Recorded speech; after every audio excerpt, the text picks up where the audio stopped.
just going to come in here where this, you know, it's got some road rash on here. Probably Grandma curved it a little, or who knows.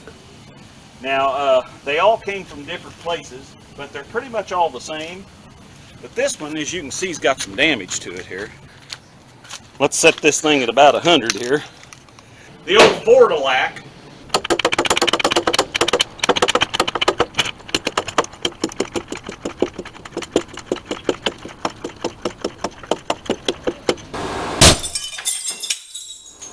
Welcome to RCindustry.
Well, hey, it's Rick here, and we're just going to do a little short video today. I got vacation coming up, so I kind of wanted to get you caught up with what's going on with the old limelateda, the 76 Ford LTD, the old Ford-a-lac. Anyway, enough of that nonsense. Let's kind of get you caught up. I'll take you kind of a walk around, and I'll show you what we've been doing and what we've gotten done and what we got to get done. Because I think we only got 2 months, what, about 60 days, 59 days, I don't know, something like that. I was just watching Bucks live.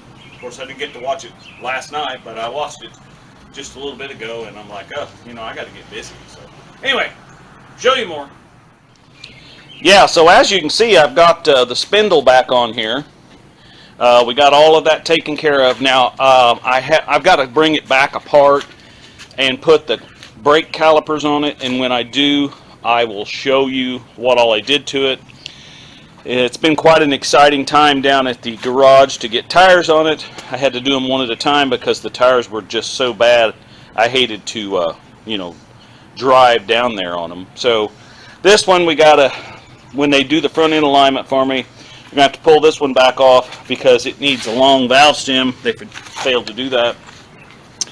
Back here we got the long valve stem put on that one, and then if you come back around here on the other side of the car, when we got to this wheel, I went to pick it up, and they had it black wall out, and it was a P225. No, it was a P215 instead of a P235. So I had to take it back. They had to reinstall that one. So, number 4, we picked it up yesterday morning, and it looks like it's the right size, white wall out, and long valve stem. So let's see if we can get that put on. Alright, let's see what we can get done here. That baby up on destroy mode. Oh, forgot the socket. That would help, wouldn't it? Alright, let's see what we got.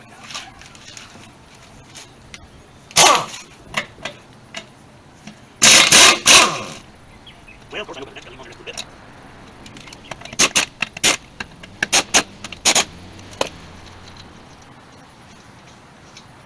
It's nice to be able to come out here and have not have to air the tires up to move the car, so that's a good thing. I wished I'd have been closer down there to JB's little garage or little shop, because he's got a tire tool now. I had to pay $25 to have these tires mounted, but I could have drove down to JB's house and bought him a case of beer and used his machine cheaper than that, probably. But anyway, now these are a lot taller than the other tires. This size tire is more what the Interceptor package would have had on it, instead of the shorter tire that the standard LTD would have had. So I know it's going to change my gear ratio a little bit, but that's okay. Alright, we got to jack her up a little more. Not quite enough.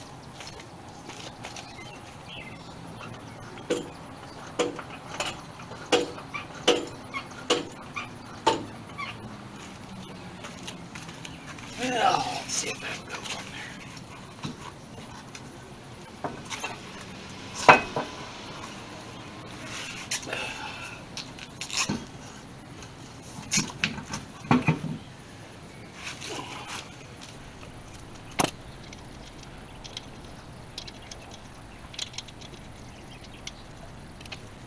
put this back down somewhere in the 100 range here.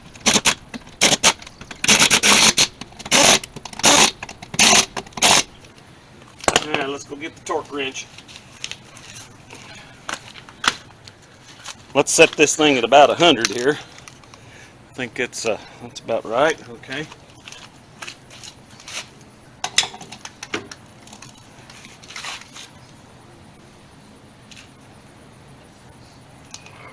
About 90, I guess, is probably better. There's no sense in breaking them off.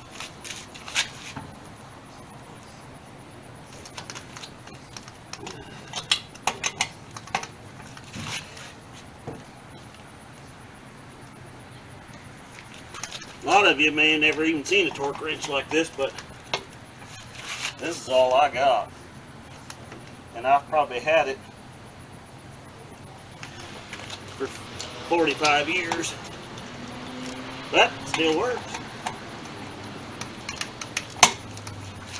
Good enough for this board anyway. There we go. Alright, so that ought to take care of that. Do do do do do do.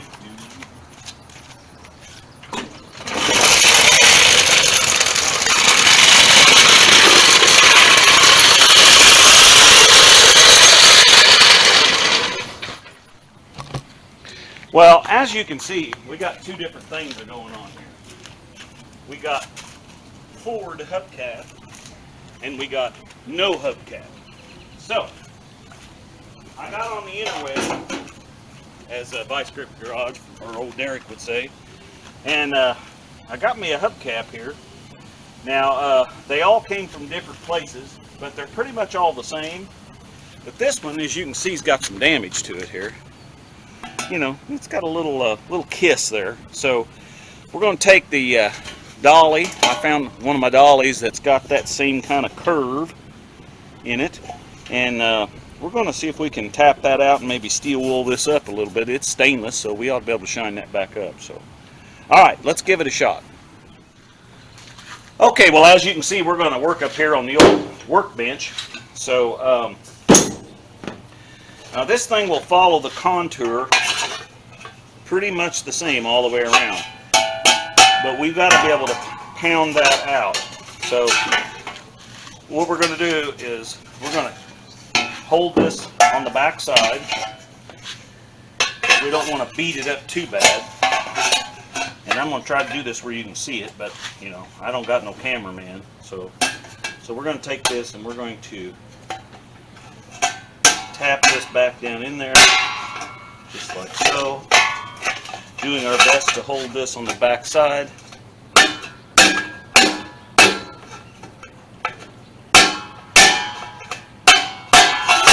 Whoops. You can see it's already coming out some. It's getting better. So we got a little bit of a bulge here, but we got to get some more of this metal brought up this way first. And I don't want to hit it this way because I don't want to dent and put, you know, protrusions out this way. So it's kind of why we're doing it like this.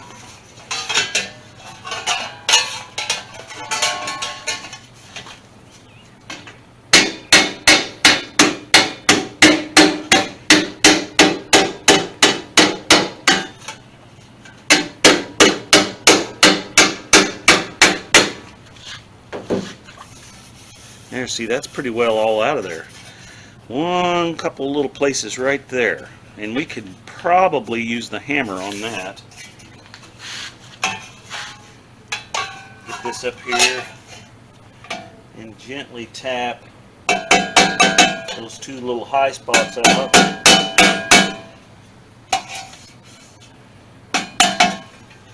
Now, if we were going for showroom quality, you can take a file and actually file any of these bumps down that you've got, and then you can polish it, but I don't think we're really trying to go for that. Now, we do have this crease in here. If you look real close, there's a crease that runs, and then right here where it was hit, the crease is gone. So I'm going to try by taking the round part of the hammer and kind of coming back this way, and we're going to see if we can put that crease back in there.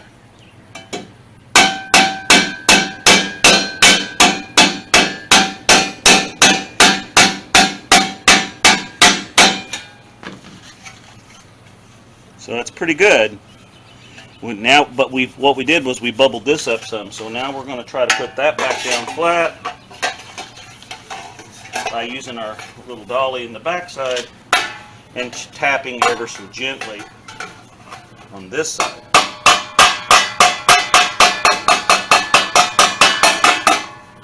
Okay. And I think that's just like brand used. Okay, so I'm going to take a little piece of, I just tore the corner off of a piece of wet sandpaper, wet 220, and I'm just going to come in here where this, you know, it's got some road rash on here. Probably Grandma curved it a little, or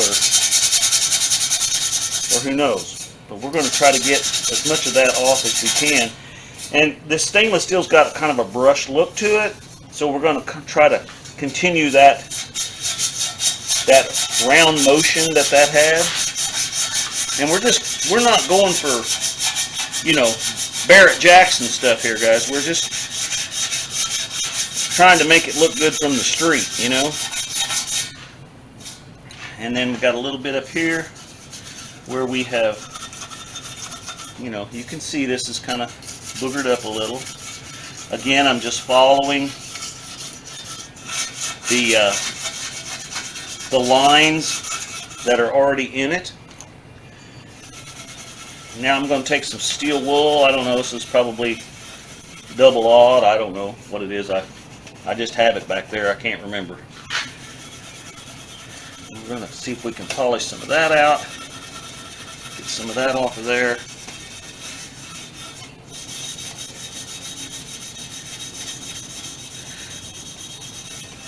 Now you could go ahead and polish this whole thing down, but you know, that's not what I'm going to do. But I am going to clean it up a little here. got some road tar on it. You know, we might hit that another lick or two right there.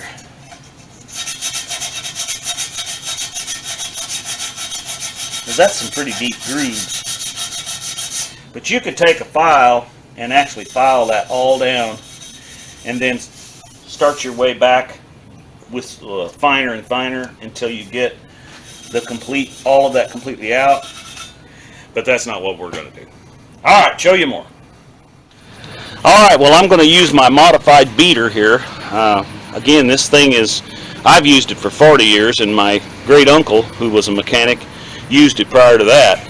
And you can see it's nice and worn down, and it's just perfect for popping these on. So let me see if I can get this done. I usually have to get down here because I'm getting so old I can't bend over. All right.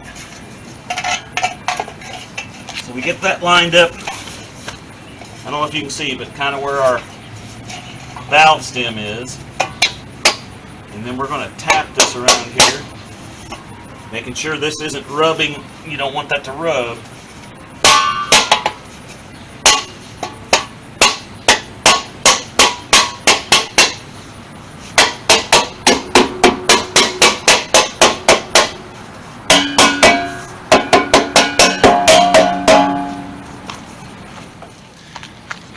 I only showed doing that for one reason, is a lot of the younger generation doesn't even know what a hubcap is. Cars don't really have hubcaps anymore.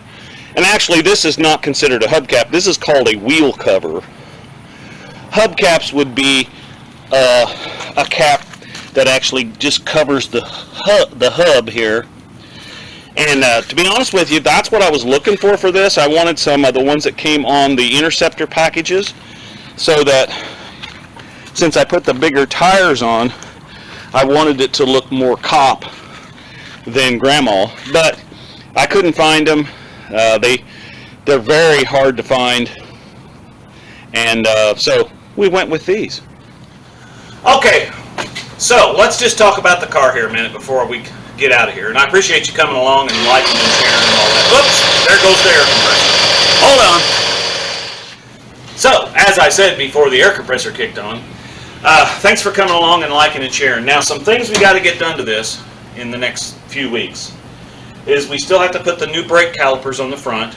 I do have brakes, kind of, but the calipers are, you can tell that they're rusty and they're just not working. So I have sourced some. I just got them yesterday, no, day before yesterday. They're in the back of the work van. I got to get those out. We got to get those brake calipers on. The front flex line on this side is bad. The one on the driver's side has already been changed. Somebody changed it, so apparently it had a problem. And the flex line that comes from the frame down to the rear end, that thing is all cracked up too, so we've got to get in there and fix that. And then we've got to drive this thing down the road and get the front end aligned, and hopefully it has all 3 gears. I have no idea, because we haven't even driven it except for in the yard here, or in the driveway. So anyway, with all that said, we got to get that stuff done, and then we need to take it on a drive. There's actually a car show coming up here locally, kind of locally, you know, and I thought about taking it to that so I can get you some footage of the other cars, but just to, you know, take it out and give it a drive. We got to get this thing all tatted up with the stickers and everything. I haven't done any of that yet. You know, we got to get this thing looking like, you know, like it's ready to go to Sikeston. And by the way, don't forget about the NoNameNationals coming up in September. And if you haven't gotten out there and subscribed to all the folks that are trying to get their 500 subscriptions, get out there and do that. I've already made a call out to Chucky's Garage. I haven't seen anything new video-wise from him, so I hope he's still planning on coming. You know, who knows? I didn't know if he was going to have to push this down the straightaway or the drag strip or whatever you want to call it, the 1/8 mile. But anyway, it looks like so far it's moving around, so maybe we won't have to do that. So be sure and like and share and ring the bell if you want to know more notifications.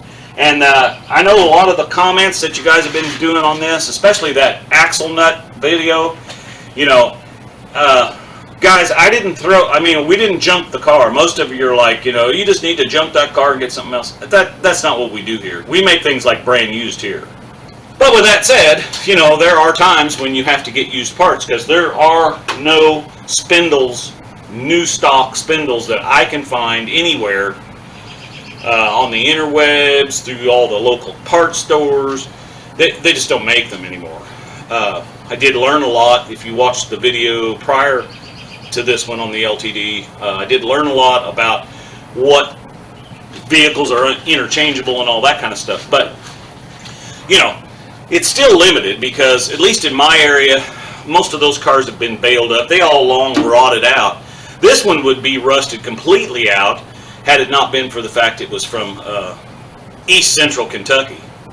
I don't think they have as, you know, heavy assault on their roads and stuff down there. I don't really know because I don't live there, but it's obvious this car doesn't have much rust on it at all, except for the one door on the driver's side, which we're going to fix in a video coming up if we can ever get it running and get the front end line and get it driving and shifting. And, you know, we haven't even done a burnout with it yet, but the old engine's running good, and we've got to put the exhaust on it yet. You know, I've got them mufflers laying over here that I drug home from the scrap metal yard, so, you know, we got to get those put on. And anyway, it's just a process, and it's fun.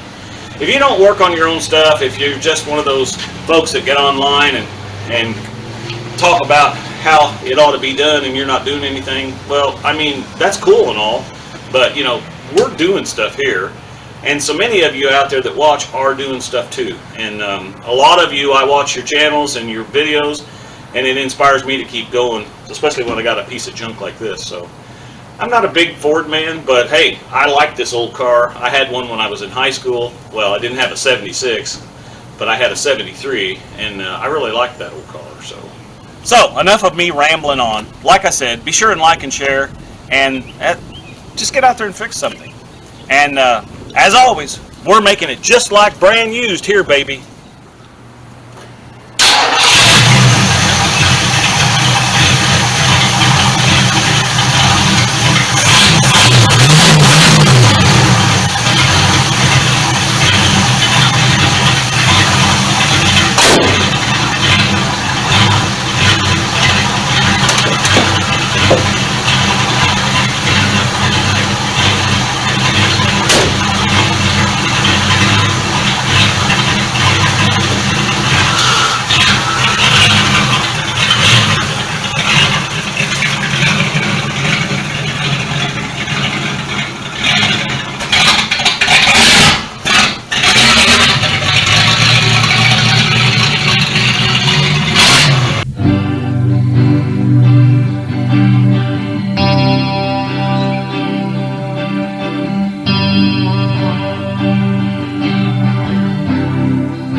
Run, Tallulah, run! Hi, baby.